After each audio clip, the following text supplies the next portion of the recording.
ओम साई राम। आज मैं आपको साईं बाबा व्रत रखने के नियम के बारे में बताऊंगी। उनका व्रत किस तरह रख सकते हैं, उसके क्या क्या नियम हैं। जैसे कि श्री साईं बाबा का व्रत कोई भी स्त्री, पुरुष और बच्चे रख सकते हैं। साईं बाबा का व्रत जात पात के भेदभाव के बिना कोई भी व्यक्ति कर सकता है। यह व्रत बहुत चमत्कारी है। 9 गुरुवार को विधि पूर्वक व्रत करने से इच्छित फल की प्राप्ति होती है।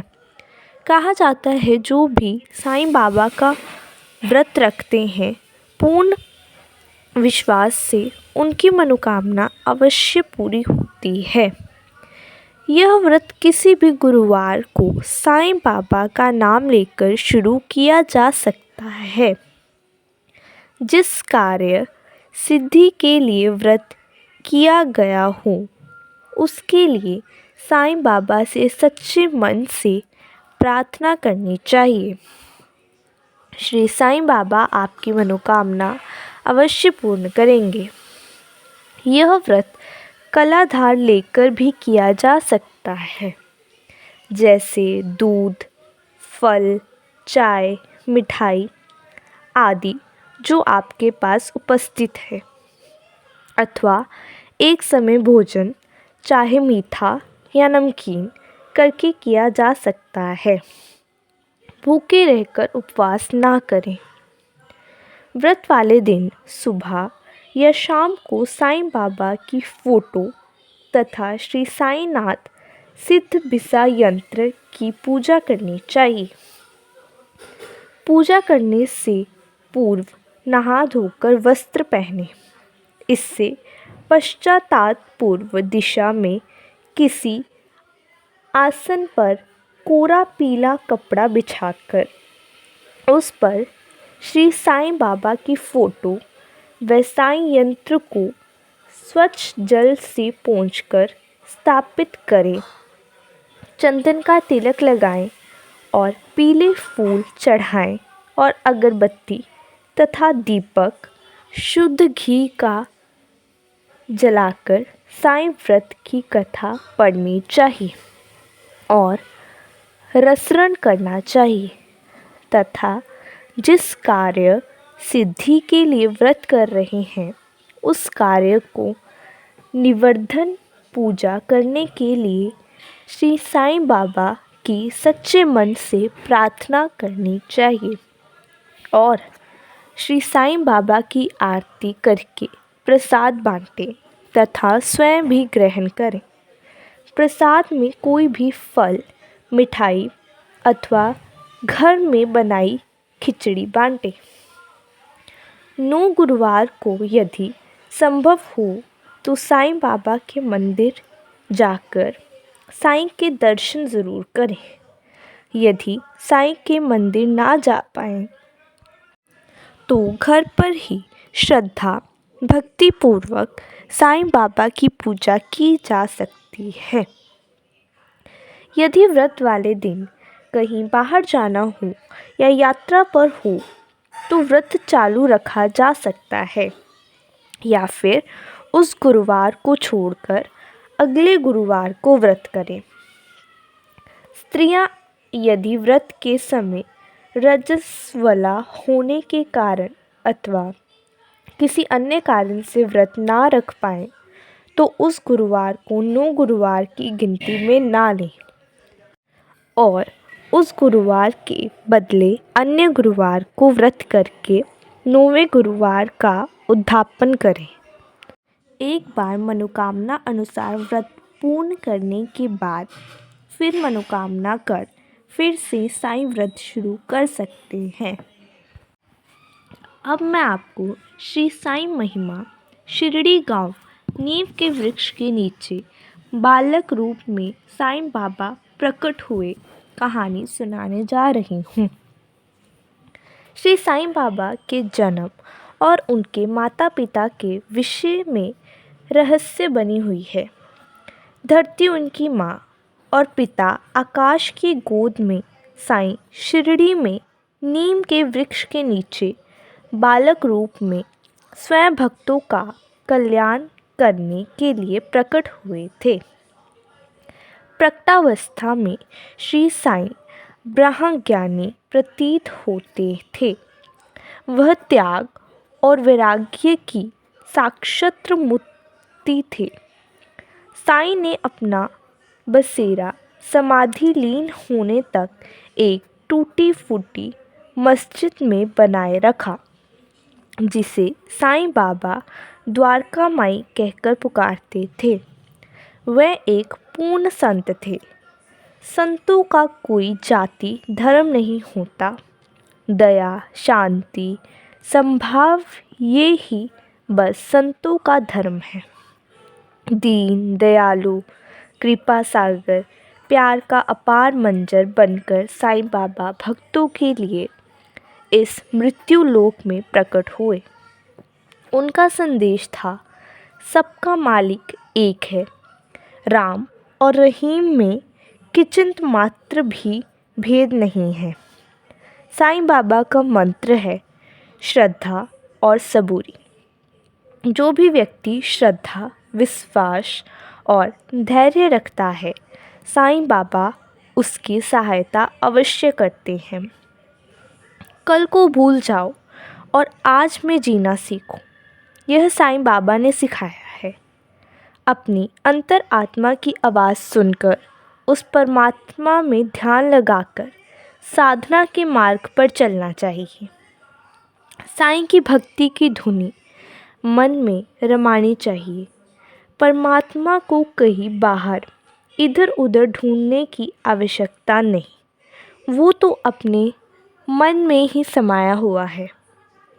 जो कोई भी व्यक्ति इस संसार में साईं बाबा की भक्ति पूर्ण श्रद्धा और विश्वास रखकर मन में करता है, उसकी सारी बाधाएं दूर हो जाती हैं। सभी कष्ट, क्लेश और दुख दर्द मिट जाते हैं। सभी तरह के सुखों की प्राप्ति होती है। यश और मन प्राप्त होते हैं। साईं बाबा उसकी सभी इच्छाएं पूर्ण करते हैं।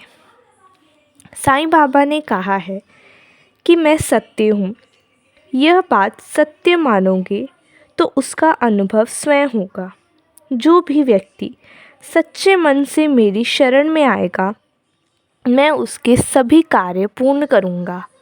जो मुझे जिस स्वरूप में मानेगा, उसी रूप में मैं उसे दर्शन दूँगा। जो भी व्यक्ति सच्ची सहायता लेने मेरे पास आएगा, मैं उसकी अवश्य सहायता करूँगा। जो भी व्यक्ति मुझे तन, मन और वचन से स्मरण करता है, उसका रण मुझ पर चढ़ जाता है। जो नित्य साईं बाबा को भजता है, उसे भेद अभेद नहीं रहता। धरती पर जब जब भी धर्म की हानि और अधर्म का बोलबाला हुआ है, तब तब ईश्वर ने ना जाने कितने ही रूपों में इस संसार में जन्म लिया है। पुनः धरती पर कर्म की स्थापना की, मनुष्यों को धर्म का नया रास्ता दिखाया। इन्हीं अवतारों में शिरडी के साईं बाबा का नाम प्रमुखता से लिया जाता है। आज भी शिरडी के साईं बाबा का नाम से कौन परिचित नहीं है। शिरडी के साईं बाबा की भक्ति में शक्ति छुपी हुई है। इसीलिए करोड़ों लोग उन्हें परमात्मा का सत्य अवतार कहते हैं। जब कोई साईं बाबा को हिंदू कहता है, तब वह कुरान शक्ति की आयतें सुनते, और जब उन्हें मुसलमान कहा जाता है, तो वह संस्कृत में शिव स्तोत्र सुनकर सभी को सोच में डाल देते हैं। साईं बाबा ने हिंदू और मुसलमान दोनों को एक सूत्र में बांधा है। इन्हीं के लिए उनका यही संदेश था, राम और रहीम एक ही है और उनमें ज़रा भी भेद नहीं है। फिर तुम उनके अनुयायी क्यों अलग अलग रहकर आपस में झगड़ते रहते हो? अज्ञानी मनुष्यों, तुम एक साथ मिलजुल कर रहो। साईं बाबा अपने भक्तों को स्वर्ण में दर्शन देते हैं। उनके पास अन्नपूर्णा सिद्धि थी। साईं स्वरूप में तो बाबा के जीवन काल में उनके हजारों भक्त ने अनेक चमत्कार देखे हैं। कौन कहता है कि साईं बाबा इस दुनिया में नहीं है? ऐसे तो कोई मुख्य व्यक्ति ही सोच सकता है। साईं भक्तों के अनुसार साईं अमर ज्ञान के रूप में सदैव भक्तों के साथ है। बाबा के समाधि स्थल होने के पश्चात भी आज भी उनकी लीलाएं जारी हैं, जिससे यह सिद्ध होता है कि साईं बाबा अभी भी हमारे बीच विद्यमान हैं। आज के युग में यदि कोई भी व्यक्ति सच्चे मन से बाबा पर पूर्ण श्रद्धा और विश्वास रखकर उन्हें याद करता है तो बाबा उनकी सहायता करने के लिए अवश्य खड़े होते हैं।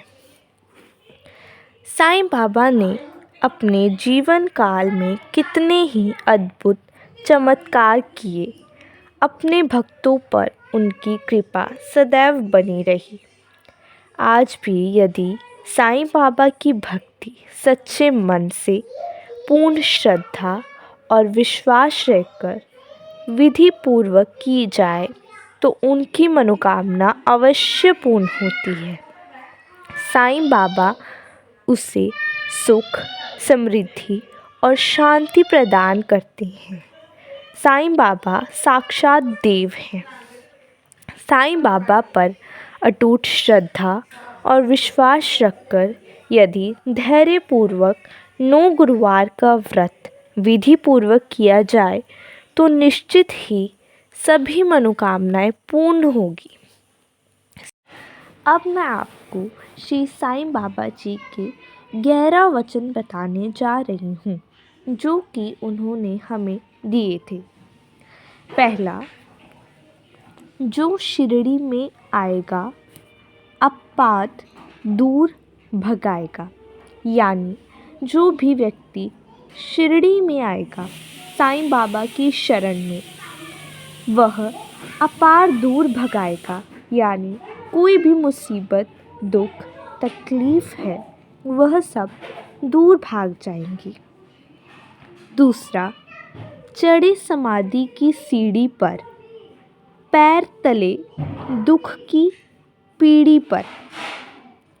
तीसरा, त्याग शरीर चलाऊंगा, भक्त हेतु दौड़ा आऊँगा। चौथा, मन में रखना दृढ़ विश्वास, करे समाधि पूरी आस। यानी भले ही श्री साईं बाबा समाधि में हैं, किंतु मन में रखना दृढ़ विश्वास। अगर मन में दृढ़ विश्वास है तो साईं बाबा स्वयं दौड़े आएंगे और सारी इच्छाएं पूर्ण करेंगे।